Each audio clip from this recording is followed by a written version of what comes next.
synchronized, like Justin Timberlake. Okay, just making sure. Gotta get it in sync like Justin Timberlake. It's crazy. Did you know that one of the other members of NSYNC was Chip Skylark? Shiny teeth and Yeah, bro. Like I can't remember the nigga's name, but one of the other NSYNC members with Justin Timberlake was Chip Skylark. Chip Skylark. Yeah. The cartoon character Chip Skylark. Yeah, Icky Vicky, Chip Skylark. Billboard smash hit award-winning artist Chip Skylark. Right up there with Britney. Yeah, he was a cartoon. What? Yeah. Anyway, it's your boy. What? He voiced him. He voiced Chip Skylark. Okay, there we go. It's your boy Tim Benz. 1 and 1 didn't make 2. It's your boy Tim Benz. And your man $100,000. Welcome back to another episode of Mistakes Were Made, where we tell you the mistakes we made so you won't do the same thing. There we go. I like this topic. Today's topic is self-satisfaction. I've been messing up the word all day. Go ahead, say it. I said self-fulfillment. Self-fulfillment?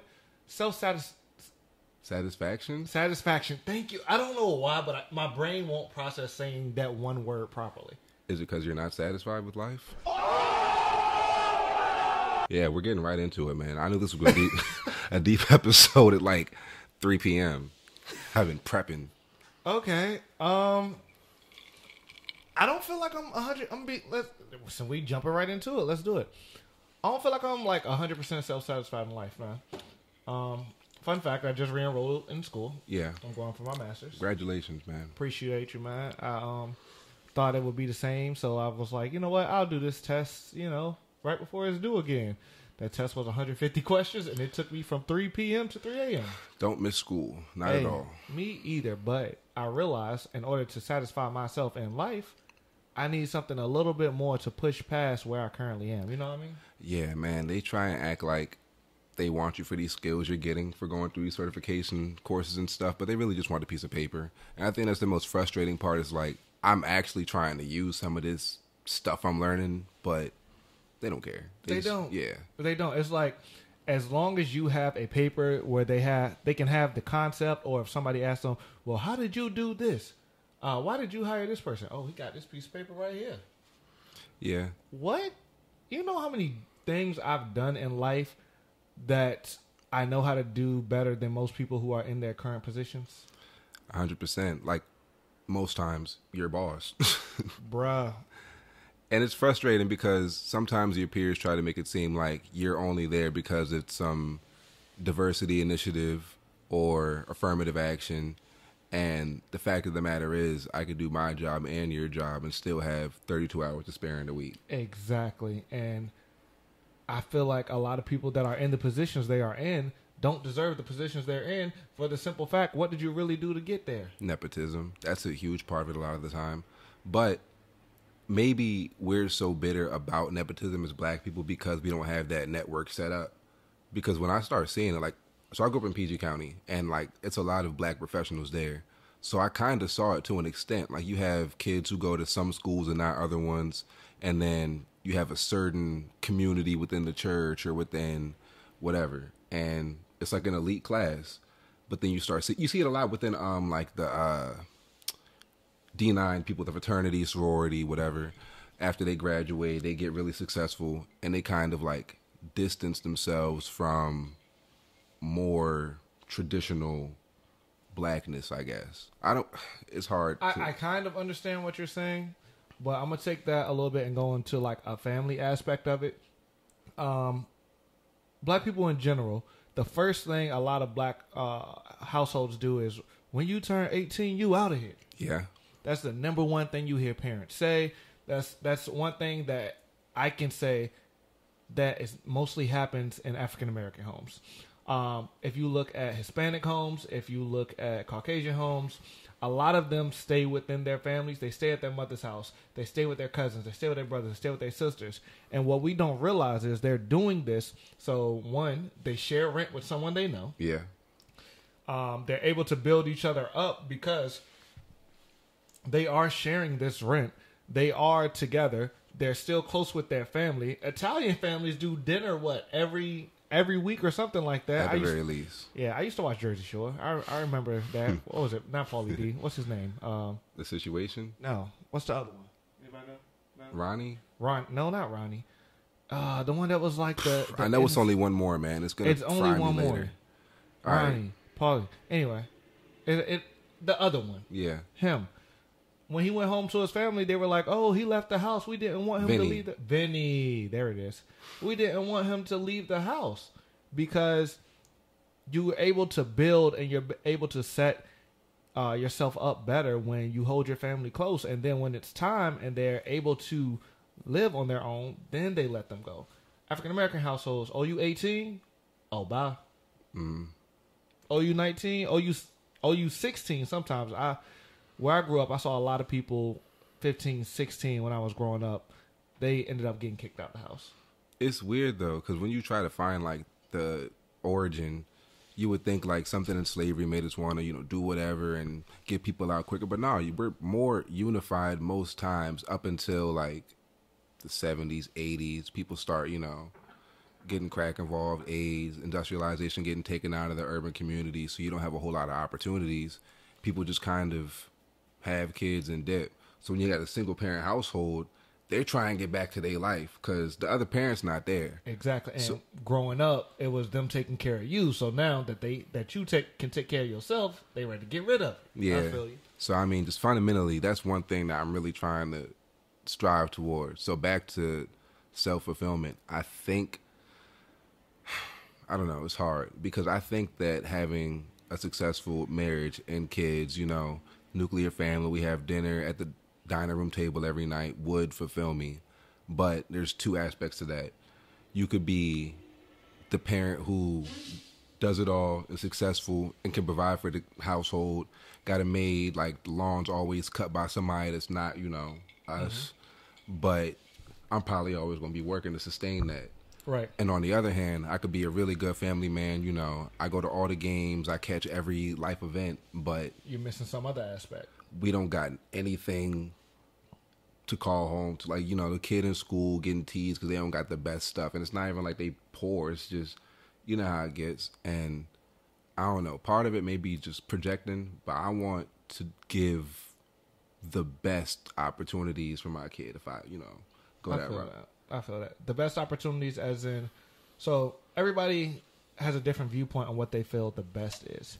So from where you are in life, what do you feel would help push you to get to that area? Because, I mean, I want to do private school for at least two of the things, like middle school, high school, but like I do want my kid to go to public school for at least one of the three.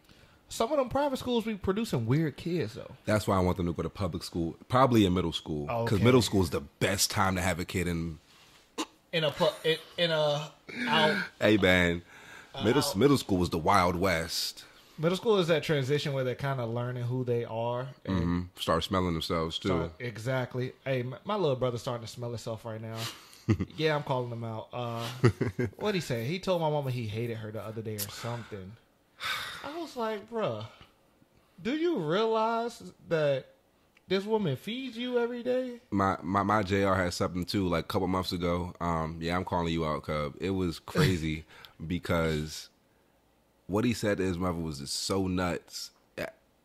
But like, we been there. I didn't go that route because I would have got, I'd ended. Bro, I'd have got hit with a. It wasn't abuse. I done got hit with it was abuse. I don't know. Who knows what it was? I done got hit with a switch, a shoe, a hanger. What else I get hit with?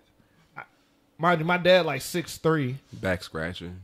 Oh, I ain't never got hit with a back scratcher. My dad like 6'3". My dad was like 6'3" too. 260. So, yeah, about that. I got plucked in the chest. Mind you, I'm like 11. I got plucked in the chest, took the wind out of me.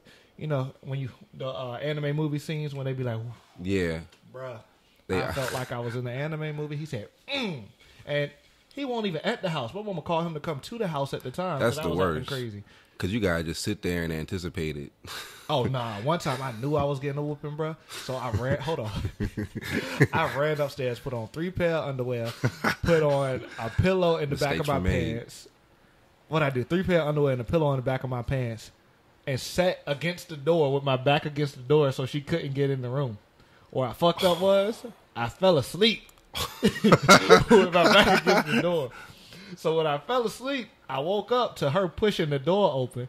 As soon as I open my eyes, all you see is the belt going up.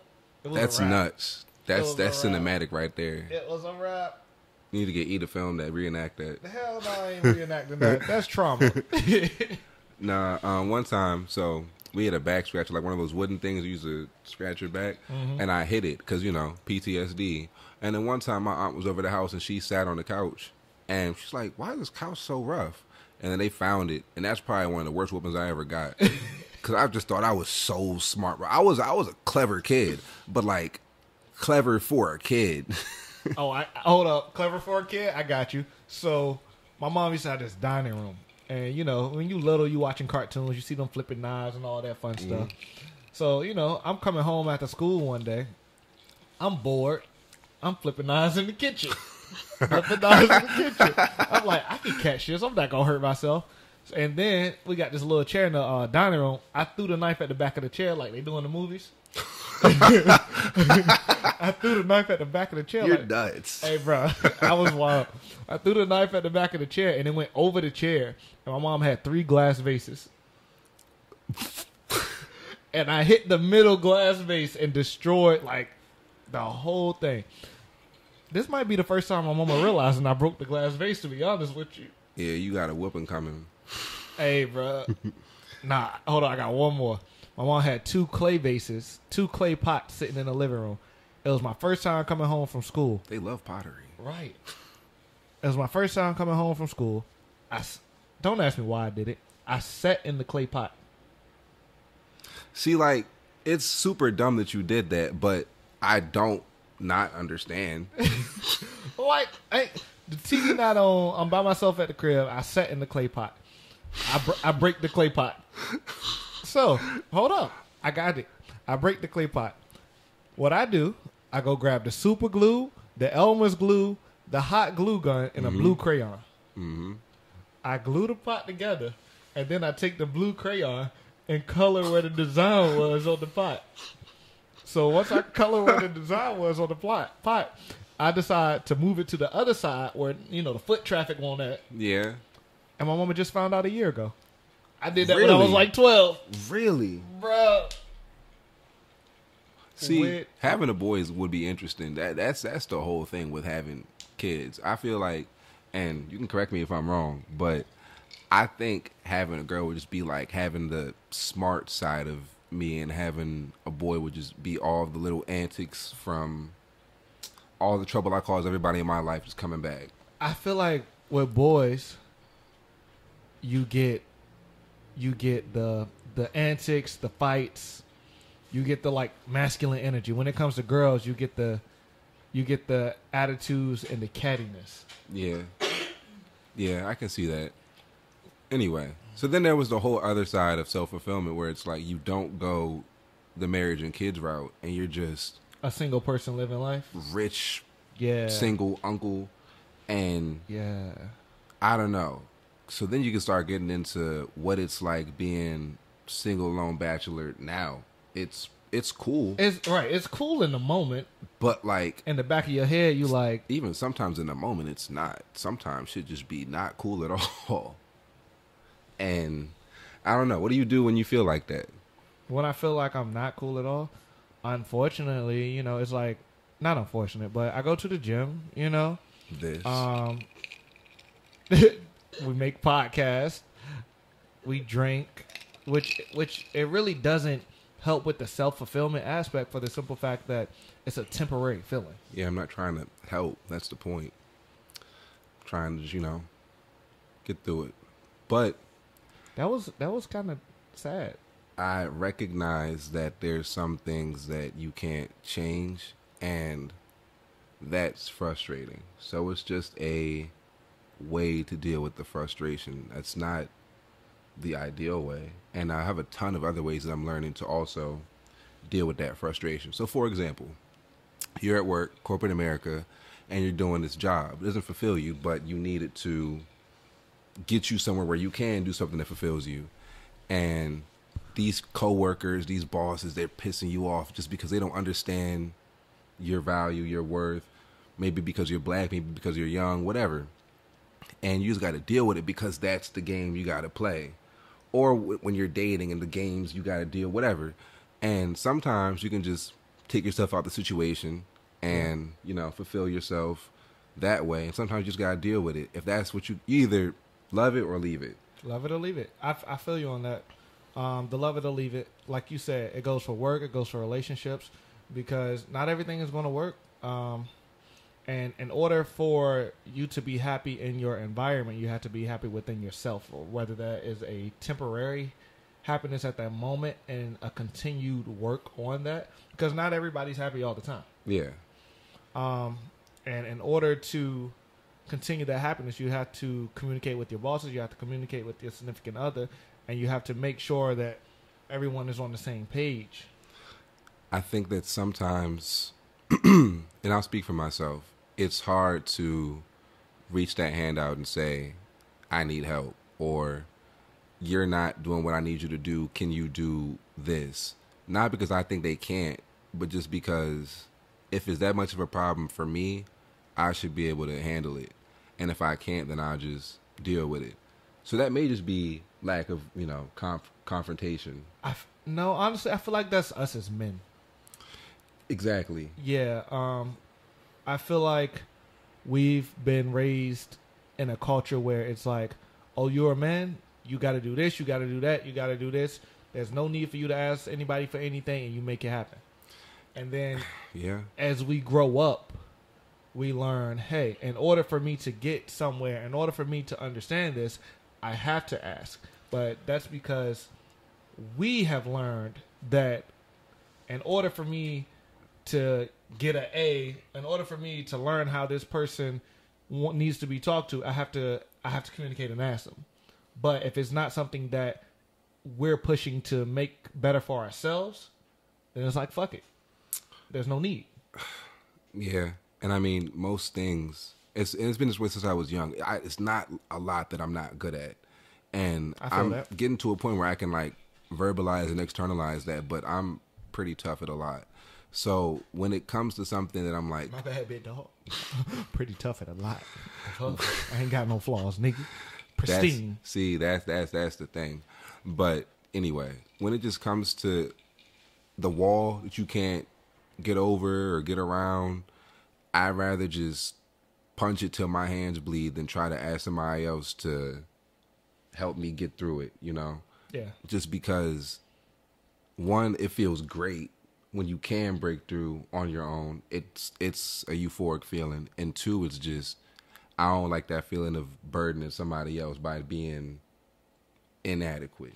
Like you paying somebody to help you move your couch when I'm sitting right here. I didn't pay him. Well, yeah, I did. Exactly.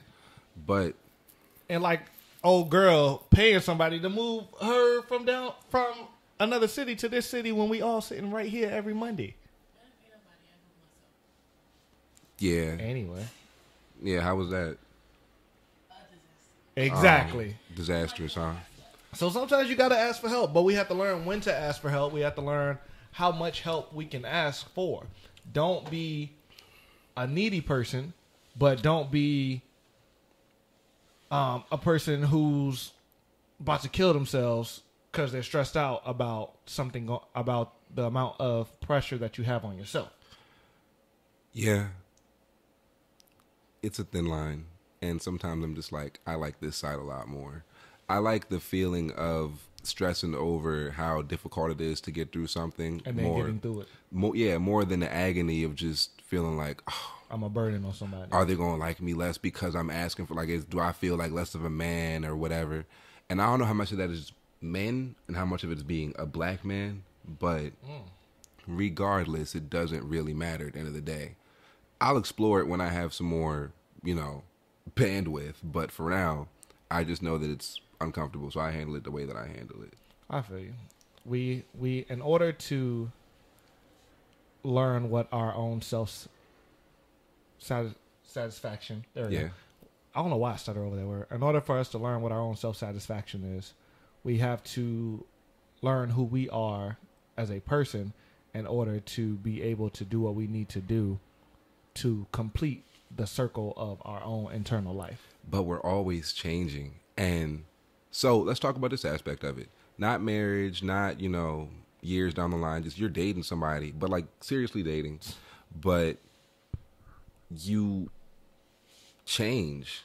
You start with them and then you grow, and then it's like, you're not the person I met, I'm not the person you met, and we just gotta do what we gotta do.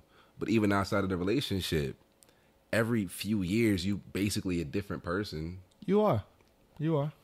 You have to grow together. Like you just said, everyone's going to change. And if you don't communicate that change, you don't communicate that I like my peanut butter crunchy instead of smooth today. This year, I don't like the color red. I like the color blue. If you don't communicate that, it's not going to work. And that's what it is, to be honest with you. Yeah. Everybody changes. Yeah. And it makes sense that you would want to adapt and work through it. And that goes back to what I was saying before. I would much rather stay with somebody that I know loves me at the end of the day than try to just leave. I'd rather adapt and try to fix whatever's going wrong. But that's not always... I was going to say, you can't save everybody. You can't save everybody. You can't save everything. Some things are just dead. But a lot of times I would imagine that, or I would feel like it's me, or the work has to get done starting here. And then it can eventually be a group thing and it can work? I'm just saying, like, whatever's happening that's making this not work is something that I'm not doing well enough. Whether it's at my job, whether it's in a relationship, it's like, all right, if they cussing me out because the meeting's starting late or because they can't make it or it's scheduled during lunch, then I'll come in early and make sure we can, shift stuff around, whatever. Or I'll make sure that because, they upset about this thing at their job, that when they come home, it's a whole bunch of, no matter what, I got to be the one to fix it. You can't take the burden of everything. You can't. Some things are meant to be let go of. The longer you continue to hold on to things, the more it eats at you. Every relationship has its threshold if not communicated properly. Yes. Milk has an expiration date. Yeah. Milk does have an expiration date. So you either date. buy some more. Sometimes you want to switch your milk. Yeah, because you're not going to drink spoiled milk because you'll get sick. Exactly. Unless, that spoiled milk becomes cheese and then it lasts forever. Spoiled milk becoming cheese. Hold on, that was actually kind of real, let's be honest. Because cheese is made from cows. Yeah. Milk is from cows. Yeah. So somewhere in that process, the cheese is milk at one point in time. Well, yeah, you're right. But the whole pill is, I hate cheese. But the whole pill is, God damn it, sometimes your milk can grow and develop into cheese and last forever, or your milk is spoiled and it's time to let it go down the drain. Yeah, if you have years. Some people don't have years. And that's the thing. I got to a point in my life where I understood that people are not going to wait forever. And sometimes you get a rare time where your thresholds are the same, or y'all on the same wavelength. But sometimes it's like, this point in my life, I don't have the energy to also deal with the complications here. And it's nothing against you. It's nothing against this. It's I just don't have the energy. Not right now. Maybe not whatever for you, but well, yeah. I feel you. I 100% feel you on that. But I 100% feel you on that. But yeah, all right. So this mistakes were made. You ever had a situation where it just felt like it wasn't a mistake? Everything just felt... Everything happened for a reason? And you were in the middle of that reason? Like, you were doing something that, sometimes I feel like this at the job, bro. I make a job for somebody and somebody tell me how good a drink tastes, and I really feel like, yeah. You lost me. You've never... All right. I don't know. I get fulfillment It might have just been your analogy. No, I get fulfillment out of the bartender job sometimes. Okay. I really like that interaction with people. I like hearing people's stories. Somebody come in from Germany and they get stationed there and they talk about their daughter. Or I meet somebody and they were a famous musician and now they're just, in RVA. Just different walks of life, and they all come together because they want to get a drink. Other people's experiences in life that are good make you feel fulfilled because you're able to contribute to that at the moment. Is that how that read? I love hospitality. Yeah. I feel that. Okay. Yeah. Okay. Yeah. I love it too. That's why I keep coming back to it. Unfortunately. I'm done with restaurants. I'm done with restaurants. Bro, I done dropped restaurants 3, 4, 5, 6, 7, 8, 9, 10 times, and somehow I keep it. I have managed dental offices. I have worked at engineering firms. Like, shit is lit. But I work at the General Assembly, and guess what? Still there at 3 a.m. mopping. No, I really love my job, and I appreciate it. So, to the owners, and I know y'all watch this, I appreciate y'all. I feel like the moral of this story is do what makes you happy. And if that doing what makes you happy is someone, continue to have those open lines of communication with that person. And no matter what you're going through, what you're dealing with at the time, as long as you have communication, you're able to make y'all milk grow into cheese and last forever. And sometimes that's all the fulfillment you need. Yeah, and I'll leave y'all with this. Like, sometimes it feel like you get to a point, or I get to a point, where you succeeded. You get that degree, you get that job, and it still don't feel like enough. And a lot of times it's because of trauma. A lot of times it's because of what we're going through. But you just at the top of the world, and it feel like you in the gutter. So when you guys stay prayed up, you guys just be grateful and just keep moving. Keep moving. Because, I don't know, I felt like that for a long time. And then at some point, it was just like, shit's lit right now. And then maybe a month or two later, it wasn't for a long time again. But it was like, that for that time period, and I actually tried to enjoy it then, it was one of the best times of my life. And I could say that I'm glad I could look back on that forever. You know what I mean? I'm glad I could be there with you through your missions, man. Through your trials and tribulations, man. Facts. I don't know how I feel about this. This is kind of a deep episode. I hope we didn't run out of video, too. I hope not. We probably didn't. But it's your boy Tim Bass. Yeah, man, $100,000. Stay prayed up and stay up, man. There's mistakes were made, and thank y'all for watching. Episode 6. Yeah, I hope all y'all parlays hit, man. I really do. Bruh, fuck FanDuel. That's all I gotta say. Fuck FanDuel.